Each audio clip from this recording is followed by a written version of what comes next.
Well, welcome to this talk. We have to hurry up because in about 20 minutes, GE will discover their new product. My name is Matthias Gruenewald. I'm from Hamburg in Germany, very north of Germany. I'm there the head of department of a teaching hospital.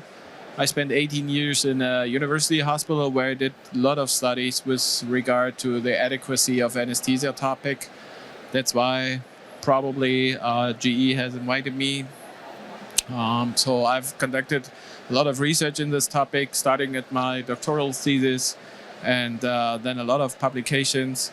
I'm not an employee of GE Healthcare, no stocks or financial involvements. So this is important to give you that as a conflict of interest in advance. So what does tailored anesthesia mean? So where are we looking at? We're looking at our organ systems, and we're trying to get the anesthesia regimen, just like the suit in this guy here, perfectly fitting for the patient. So that is what we really want to intend. We want the perfect anesthesia, and this with regard to anesthesia monitoring and in the adequacy of anesthesia topic with regard of death of anesthesia. So we want to guide the cortical components and the subcortical components, which is very important. This concept is not really new. It has been first, or one of the first publication over 20 years ago by Bernd Urban from Bonn, where he described the components of anesthesia, as you can see here. So there are things that we really want to induce during anesthesia, and there are things that we want to avoid. And these things can be put into the systematic of components of anesthesia. I don't go into details here. When we all came here to Lisbon, we came with an airplane, and looking at the airplane desk of a pilot, we see a lot of monitors and desks describing and giving the pilot an explanation of where he is, what height he is, what is coming, in what direction, how long it doesn't take to land, and so on and so on. And as anesthesiologists, we want to do something pretty similar to that. We want to have monitors with respect to the components I just described to you. And these, so with regard to hemodynamic stability, with regard to immobility, which is a topic we are talking about 30 years from now. But then also hypnotic component and rather new, the nociception component.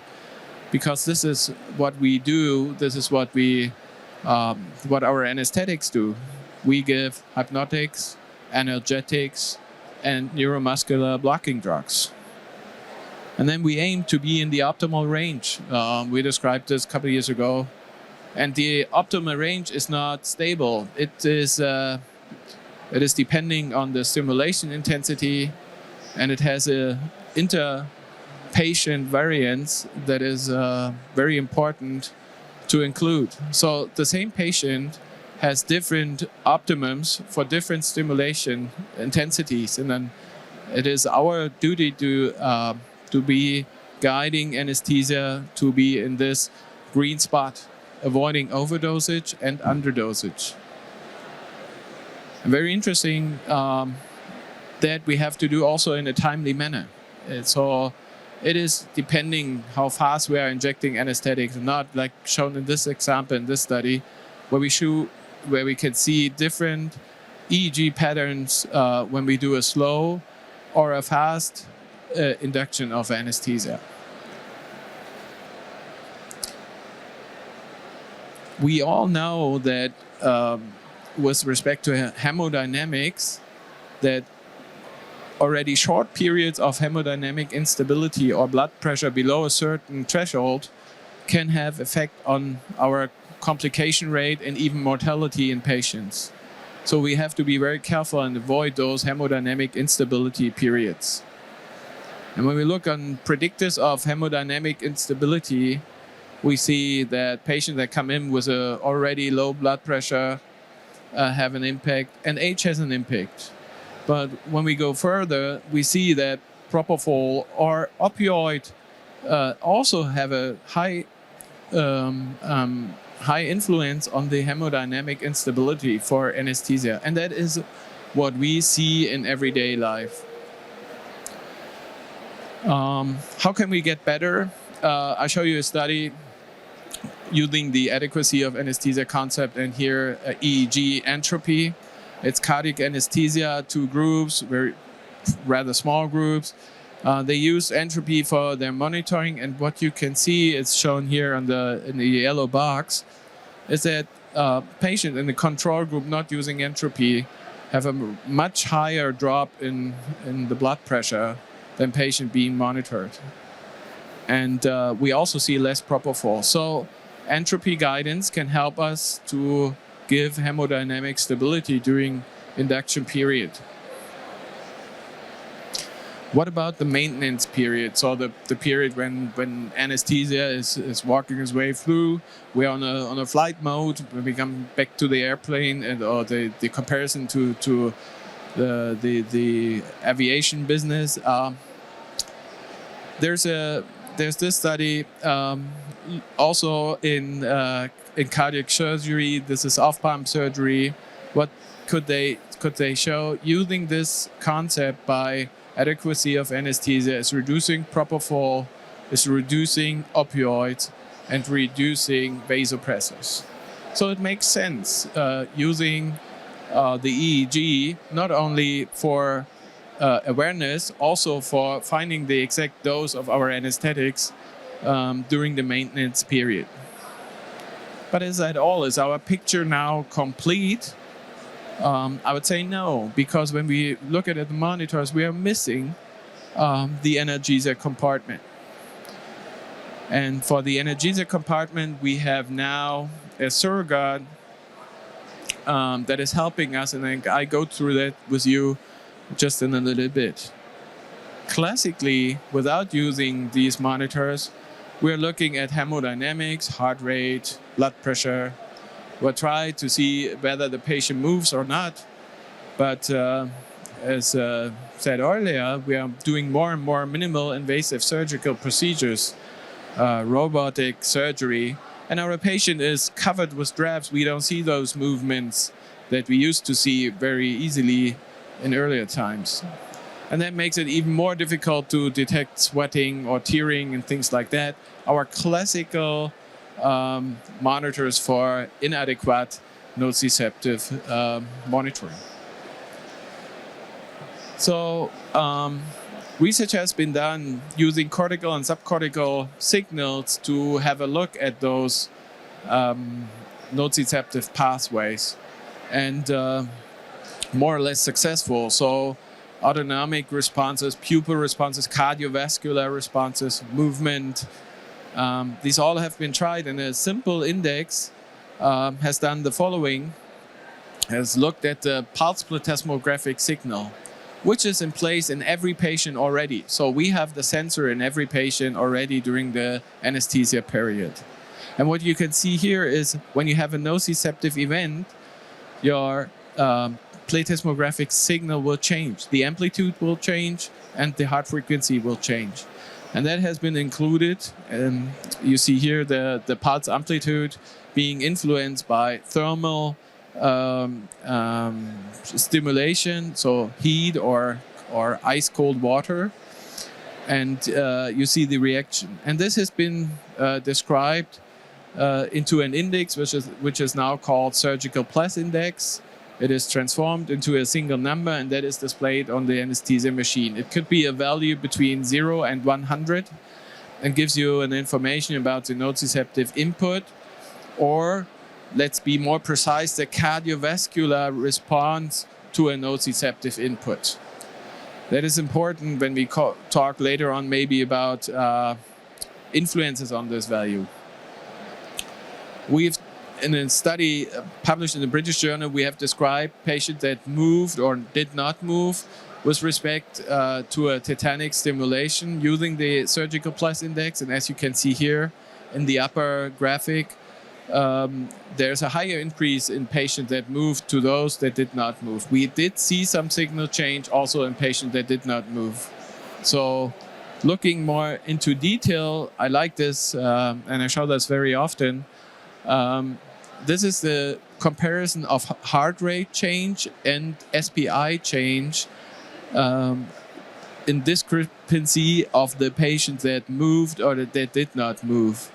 And what you can see is that respect to heart rate, you cannot see a clear threshold with respect to patients that move or did not move. For instance, we see here a lot of movers that did not have any change in heart rate. So by just looking at heart rate, you would have missed that there is something happening in these patients. With respect to the surgical plus index, you see that all the movers had a delta value more than 10. So the red diamonds are always with a delta value of 10 or more. So watch the delta, the change in SPI is giving us more information about something happening to the patient. So this is an example. When we start anesthesia, you usually have values somewhere around 60 to 90. And then, there is some activation when you tell the patient that you're now starting the procedure. So there's cardiovascular activation. And then you start with your opioid, your propofol. It falls, it drops down. And then you have the intubation attempt. And as you can see here, this is probably inadequate analgesia, so not enough opioid. You have a high increase in the SPI during this first trial. Okay, what are the data that we have so far with SPI guidance? So one of the first studies is being done in Göttingen, outpatient setting. And I really like it because I think that is where SPI has the most interest in, is when you have a high throughput doing in your R and a lot of patients in a short time. You see a clear reduction of, clear reduction in opioid and propofol dosing. And what is interesting, you always see a more predictable awakening of the patient at the end of the procedure. So measuring or monitoring the patient with the AOA concept makes it more predictable, so more precise to wake patients up. That is what it looks like when you use it in your business. When you look at in your daily routine, when you look at your monitor, you can see this here at the booth. So you have both displayed, the entropy and the SPI now in the AOA concept, where you also have the balance view on the upper view where the change is displayed. All right. Do we have data from various clinical settings? Yes, we do. We have various TIVA settings using different opioids, and we also have data from anesthesia gases. We even have some data with opioid-free anesthesia. Pretty new study, interesting to show. Just published, I think this year, is showing the hemodynamic stability using those variables. And you see very interesting, this is the blood pressure, what we usually aim to be above 65 and mean arterial pressure. And you see that the blue curve has a higher proportion of patients that have been unstable, so having less than this, or time below this map. So patients monitored with the adequacy of anesthesia regimen are more hemodynamic stable than not being monitored by the AOA concept. We've done together with 4 university clinics, Amsterdam, Tampere in Finland, Szeged in Hungary, and Kiel, a large multi-center trial looking at those regimen, and we saw again a good predictable awakening of the patient, which has also been shown at the post-anesthesia care unit. So again, emergence is much more predictable, as shown earlier, when you use the concept. Okay, this is now shown also in meta-analysis.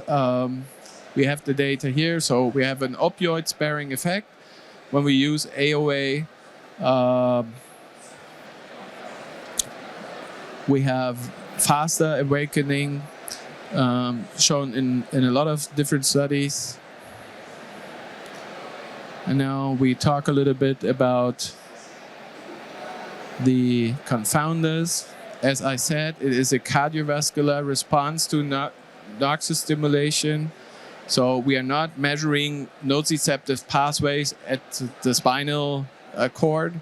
We are measuring what is happening when it's activated. And it is measured by having a look at the heart frequency and the pulse amplitude. So everything that has an influence on those two will influence the value itself. So it does not work really good in atrial fibrillation and in high vasopressors or patients that are on a pacemaker, which is clear because they cannot react so good to those cardiovascular activation. We have confounding factors that are just confounders. In some patients, it works really good. That is co-medication, sedated patients, and positioning of the patient, as I show you in this small video here. I hope it works. Yeah, you see now we tilt the table head up, so pretty much live.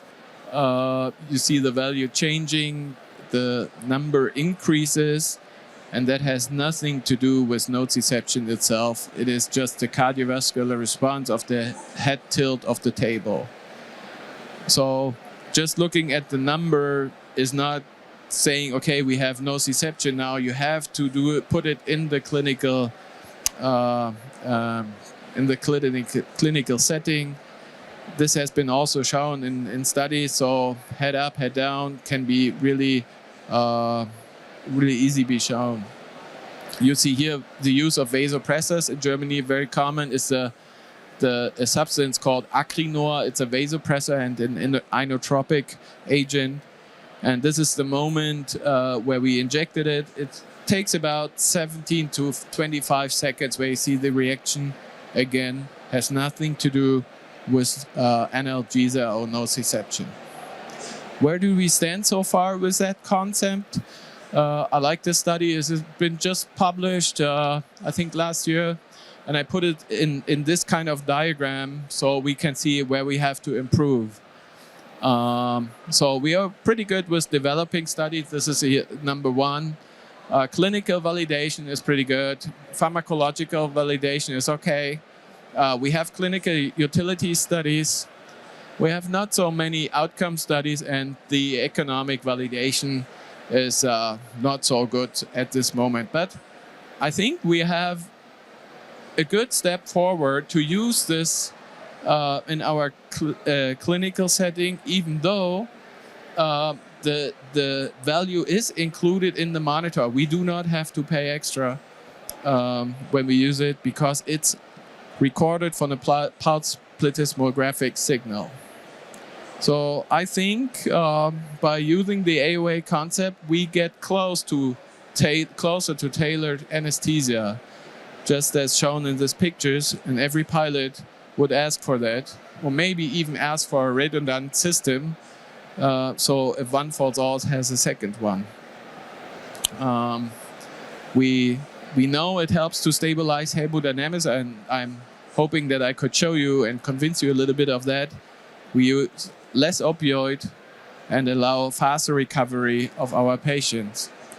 Therefore, I thank you very much for your patience and for listening to this talk. And I hope we all have a nice day and nice days here at Lisbon ESAIC 2025 Congress. Thank you very much.